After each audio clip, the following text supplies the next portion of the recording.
I'm a member of the core leadership team for LEA-WH. I'm the project coordinator, and that essentially means I am here to translate the vision of LEA-WH to implementation, to create a transformational fellowship for African scientists. We are challenged because we often do not have a lot of extensive mentorship, and we may have talents, but talent has to merge with opportunity and investments. I mean, the ability to impact the continent in this way is every researcher's dream. So that I'm excited about.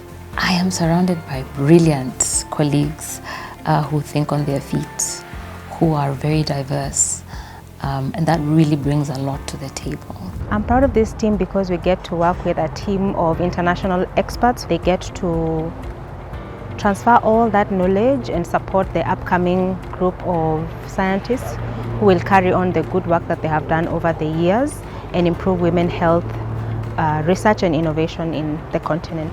This project is long overdue in terms of being able to accelerate the pace of research and the pace of innovation to actually address women's health issues. When you think about the journey, the womanhood journey, right from the time you hit puberty until the grave, you have to surmount multiple challenges. And what this program offers is an opportunity for 50% of the population to finally have their needs addressed, and paying attention to what we need, what products work for us, how do they reach market. I think this is important at this particular point. I know for the longest time when we've done research, it's always been maternal health, for instance, and we've never really paid attention to women's health, almost as if this is the by the way in our day-to-day practice. 10% of the world's population is based in Africa, yet 50% of the global burden in health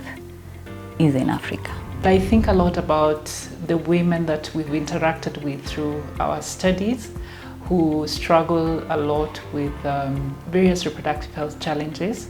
And one of them is women who have spoken to us about their challenges with recurrent reproductive tract infections. So many of them, they talk about how they've gone through cycles of treatment without much relief. And sometimes they're forced to go outside of the typical or the conventional healthcare system to try and find solutions. And in doing so, sometimes they make use of interventions that actually cause more harm than helping the problem that they have.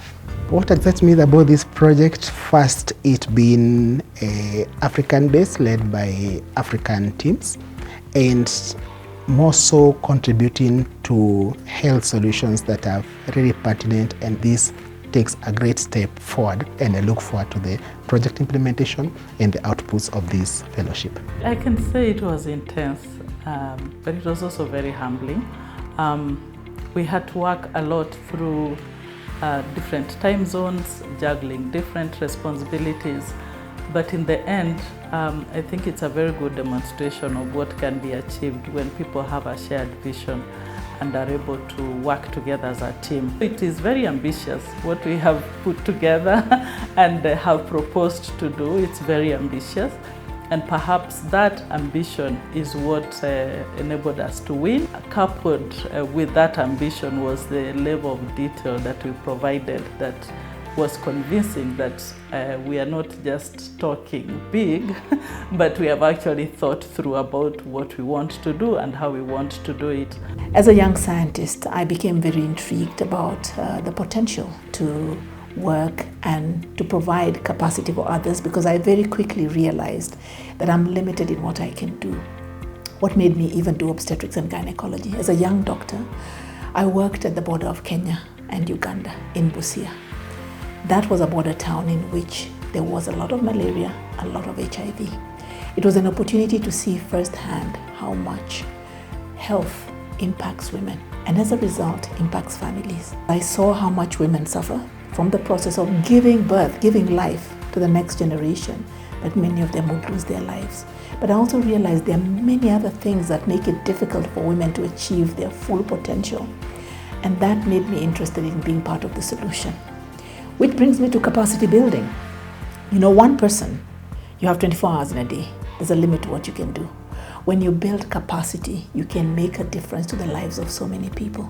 So women need to find ways that can work for them and that can support their choices and their lives. So finding things that work for people within where they live and how they live is very important. So who can find those solutions? It's people who live here.